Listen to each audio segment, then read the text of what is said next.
In this video I'd like to tell you more about the fighting in Gothic 3. Gothic 3 features 6 distinct fighting styles. First, we've got fist fighting. Not really effective, but always good as a fallback. Then we've got fighting with a sword.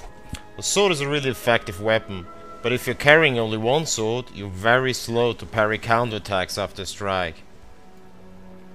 That's much better with two swords. You can quickly attack and parry counterattacks. But this skill is only taught in Varant, the southern desert.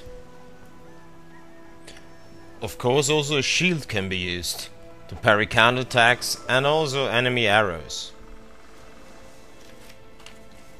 The next fighting style is staff fighting. Staffs and halberds have got a very high range and ideal to keep enemies at a distance. And last but not least, we've got two-handed weapons.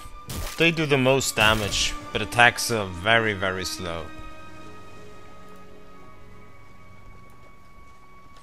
These fighting styles not only have their own distinct look and animation set, but they also play differently, with different weapon ranges and a specific timing needed for each type of attack. Fighting in Gothic 3 is not just dumb mouse button bashing. You've got several attacks for each fighting style available, each with advantages and disadvantages, depending on the situation and of course your enemy. Besides a quick and a normal attack, we have heavy attacks and also stab attacks in the game. A heavy attack takes longer to prepare than a quick attack, so while you're winding up for a heavy whirlwind attack, for example with two swords, you're vulnerable for quick attacks from your enemy.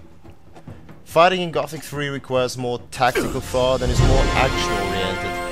You have to read the body of your opponent to pick the right attack or to parry at the right time. For Gothic 3 we have completely reworked the combat controls. In Gothic 1 and 2 we had only keyboard controls. Most of the experienced RPG players liked the interface, but those who were expecting first-person-like controls weren't exactly pleased. We've taken all this into account and eliminated most of the flaws the players have pointed out. And so in Gothic 3 combat is now controlled completely with the mouse, using combinations of left and right mouse buttons to attack and to parry, and there is an intuitive softlock system for targeting enemies.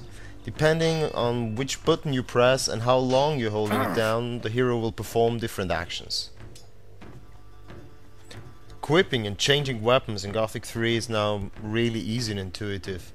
You just drag and drop weapons from your inventory into the quick slot bar on the lower bottom of the screen, and then you can choose your weapon just by pressing the number of the according slot on the keyboard.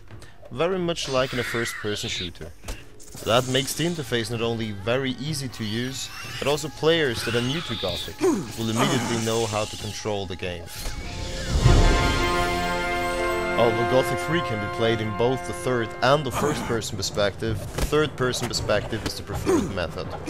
This view gives the player many advantages, especially when fighting against multiple enemies, which will happen quite often in the game. The collision system, when a weapon hits an enemy, is modeled realistically, so that when a weapon is swung, you'll hit all enemies standing in range of the weapon with one blow. Another special thing about Gothic 3 is that after knocking a human or an orc down during combat, it's up to you whether you finish him or you just leave him lying there unconscious.